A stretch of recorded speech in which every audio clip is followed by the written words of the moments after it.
Good evening, sir. My name is Jasvi. My question is for you is that sir आपको आपकी job में क्या loss हुआ है और क्या फ़ायदा हुआ है? My name is Sonakshi Sharma and my question is for you.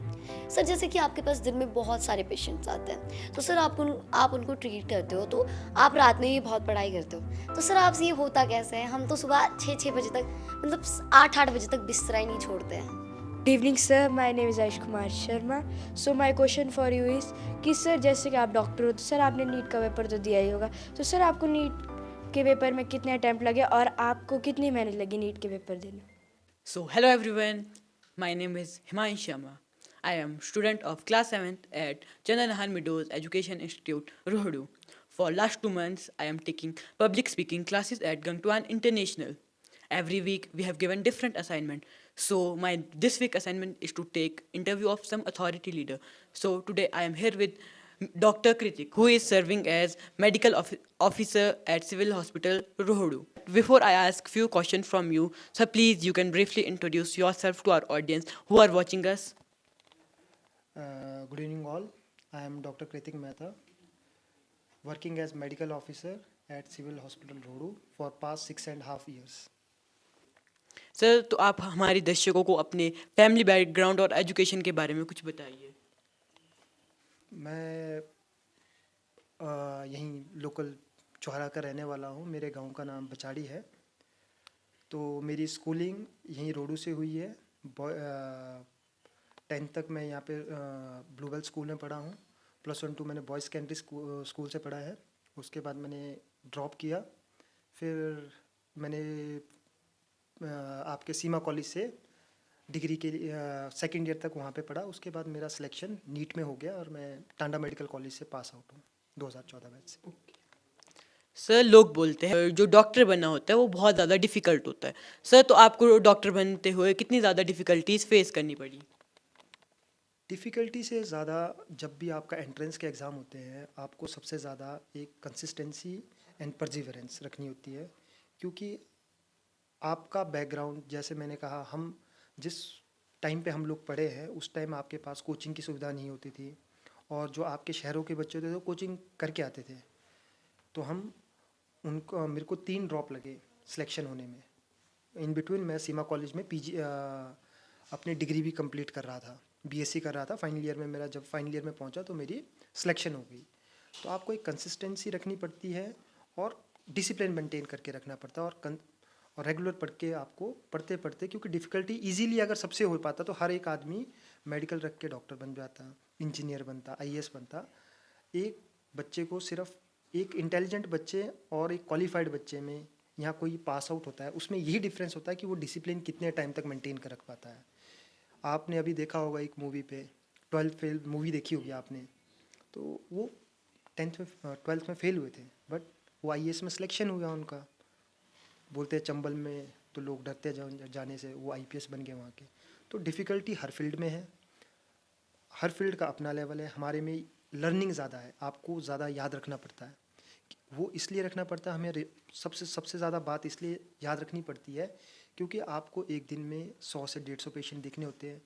Her patient का अपना सिम्टम्स होता है, तो आपके दिमाग में कैलकुलेशन चलती रहनी चाहिए कि आपके सिम्टम्स क्या होते हैं। तो इसलिए आपको लर्निंग ज़्यादा होती है हमारे फील्ड में, कि आपको हर फैक्ट याद रखना पड़ता है।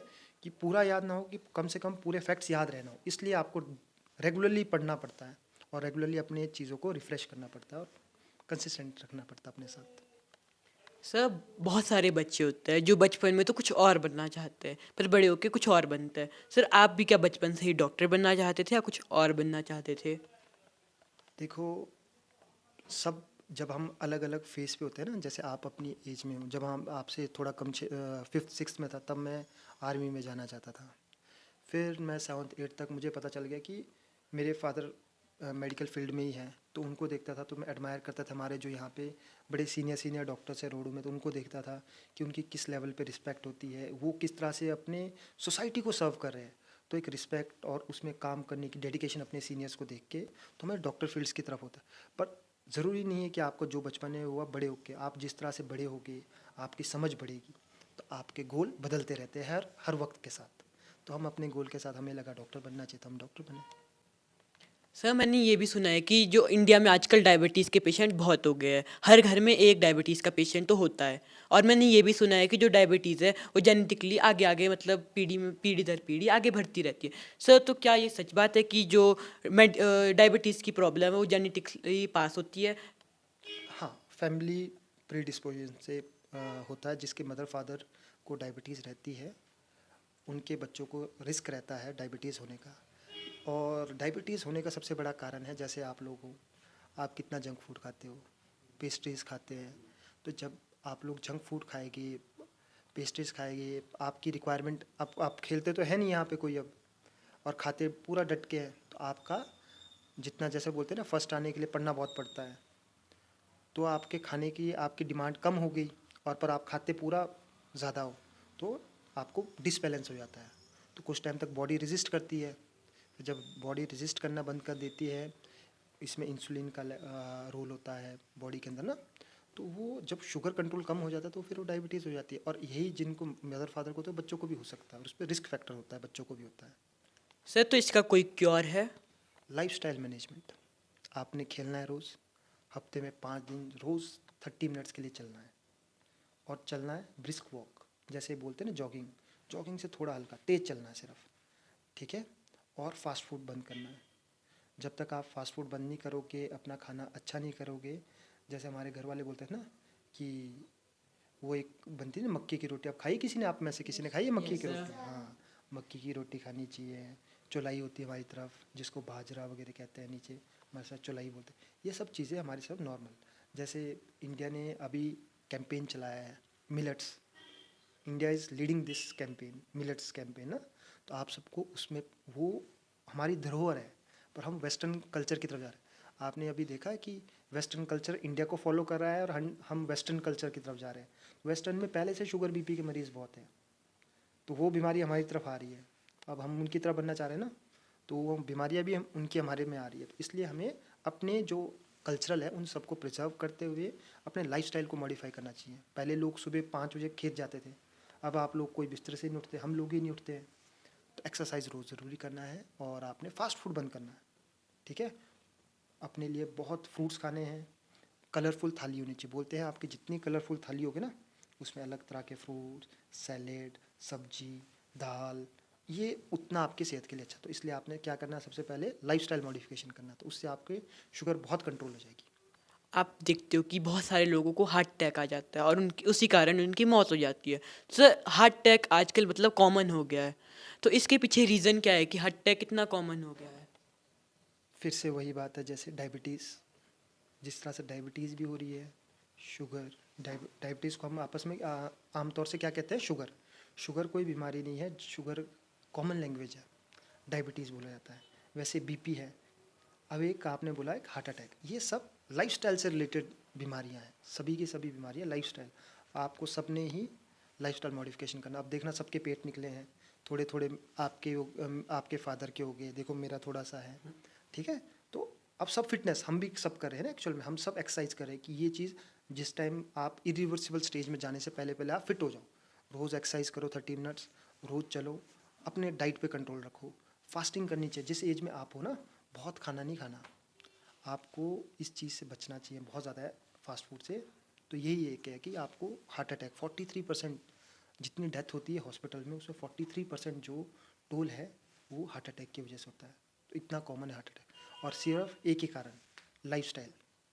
सर आप दिन में बहुत सारे पेशेंट्स का ट्रीटमेंट करते हो सर, तो क्या जो सिविल हॉस्पिटल रोहडू है वहाँ पे कैंसर के लिए कोई ट्रीटमेंट है, कोई सुविधाएं हैं?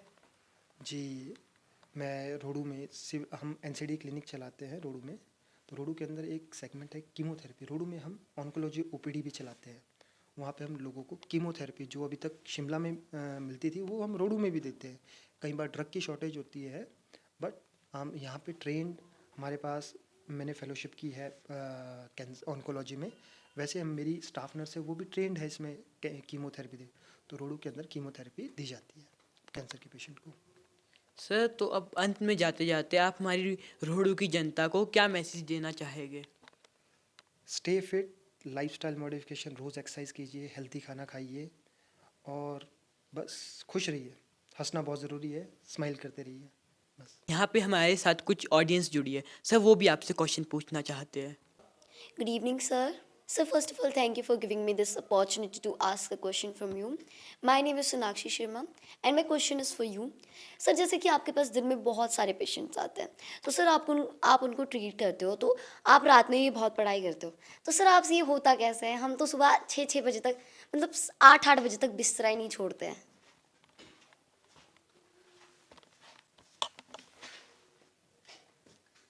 इसका जवाब ये है कि जब आप थकान सबको होती है, हमारे कुछ हायर एजुकेशन के लिए पढ़ना पड़ता है, और दूसरा आप रोज़ 100 मरीज़ देखते हो, आपको अपडेटेड रहना बहुत ज़रूरी है, क्योंकि मेडिकल जो साइंस है वो इवॉल्विंग साइंस है। तो आपको हर रोज़ अपडेटेड रहना होता है। आपके अपने पर्सनल माइलस्टोन्स भी होते हैं, उनके लिए भी पढ़ना होता है, तो इसलिए कंटिन्यूअस पढ़ते रहना पड़ता है। मैंने आपको शुरू में बताया कि आपको एक डिसिप्लिन मेंटेन करना पड़ता है। हमारा भी मन करता है, थक जाते हैं, तो हम भी 1 घंटे का रेस्ट ले लेते हैं, फिर दोबारा लगते हैं, क्योंकि आपको मेहनत का कोई दूसरा, हमारी फील्ड में ना मेहनत का कोई ऑप्शन नहीं है दूसरा, और विद टाइम आपको इवॉल्व होते रहना पड़ेगा ताकि आप वक्त के साथ चलते रहो। Good evening, sir. My name is Ahana Chan. So my question is for you, sir. आपको डॉक्टर बनने के किसने इंस्पायर किया? जैसे मैंने आपको शुरू में बताया कि मैं यहीं लोकल रोडू का रहने वाला हूँ। मेरे इंस्पिरेशन हमारे यहीं के रोडू के बहुत सीनियर डॉक्टर साहब हैं, जो हमारे सीनियर्स हैं, बहुत से डॉक्टर साहब। मैं क्योंकि रोड हॉस्पिटल से बचपन से रिलेटेड रहा हूँ, तो मेरे फादर यहीं जॉब करते, तो मैं देखता था हॉस्पिटल में कैसे काम होता है, कितने मरीज़। सबसे ज़्यादा खुशी ये होती है जब आपके मरीज़ आते हैं, आप देखते हो ना, तो मरीज़ जब ठीक हो के आपको ब्लेसिंग देता है, तो हम बचपन से लेकर यही देखते थे, क्योंकि आप बड़े इंजीनियर बन जाओगे, आप आईएएस भी बन जाओगे, बट जब आप किसी को ठीक करके जो आपको ब्लेसिंग देने आता है ना कोई, तो that is the biggest inspiration, कि आपको किसी की लाइफ को बचाते हैं। तो आप कोई पेशेंट आता है, किसी की लाइफ बचा दी ना आपने, तो हम किसी को डिस्ट्रॉय करना तो इजी है, पर किसी को बचाना सबसे मुश्किल काम है। तो आप किसी की लाइफ में कुछ चेंज करते हो, सिग्निफिकेंट या जस्ट थोड़ा, तो वो बहुत बड़ा एफर्ट होता है हमारी तरफ से। तो उसी की खुशी होती है कि पेशेंट आके आपको खुशी बोले कि सर आपकी वजह से हो गया।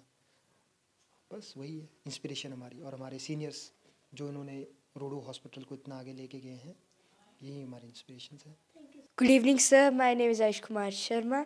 So my question for you is कि सर जैसे कि आप डॉक्टर हो, तो सर आपने नीट का पेपर तो दिया ही होगा, तो सर आपको नीट के पेपर में कितने अटैम्प्ट लगे और आपको कितनी मेहनत लगी नीट के पेपर देने? हमारे टाइम में पहले AIPMT होता था, HPMT, तो मेरी 3rd अटैम्प्ट में मेरी सिलेक्शन हुई थी। हार्ड वर्क तो लगा था, तीन ड्रॉप करने पड़े थे मुझे, पर बाय द टाइम मैं BSc भी कर रहा था यहाँ पे, 1 साल ड्रॉप किया था, उसके बाद मैं 2 साल BSc, और फाइनल ईयर में मेरी सिलेक्शन हो गई थी। Good evening, sir. My name is Jasvi. My question is for you is that sir आपको आपकी जॉब में क्या लॉस हुआ है और क्या फ़ायदा हुआ है? तो हमें सबसे बड़ा फ़ायदा ये है कि लोगों की ट्रीट करते हैं, उनकी खुशी फेस पे। बहुत बड़ा चेंज कभी ना कर पाए शायद, कि आप कभी हमेशा आप बिल्कुल पेशेंट को ठीक ना कर पाओ, पर उसकी लाइफ में आप सिग्निफिकेंट चेंज लाते हैं पॉजिटिव वे में। It might be medically, spiritually, emotionally, मतलब आपको ऐसे भी खुश कर सकते हैं बातों से। आप थोड़ी देर बात करोगे, आप खुश हो जाओगे, तब आप साइकोलॉजिकली मतलब माइंड से खुश हो गए। अब जब आपकी बीमारी ठीक हो गई, तो आप फिजिकली ठीक हो गए। ठीक, अब हमें लॉस क्या किया? लॉस तो एज सच ये है कि हमारे पास सबके लिए वक्त है। आपके लिए वक्त है, आप सबके लिए वक्त है, मरीजों के लिए वक्त है। सबसे कम जो वक्त मिलता है हमारे पास अपनी पर्सनल लाइफ के लिए मिलता है। बाकी हमारे टाइम में हम सब काम कर लेते हैं, सिर्फ अपना पर्सनल काम छूट जाता है सिर्फ। तो यही लॉस रहता है कि सबको शिकायत यही रहती है कि आपके पास पर्सनल टाइम नहीं है हमारे लिए। So thank you for giving me your precious time. Thank you. So this was all about my interview. Hope you like it. Please give me your feedback at comment section. Thank you.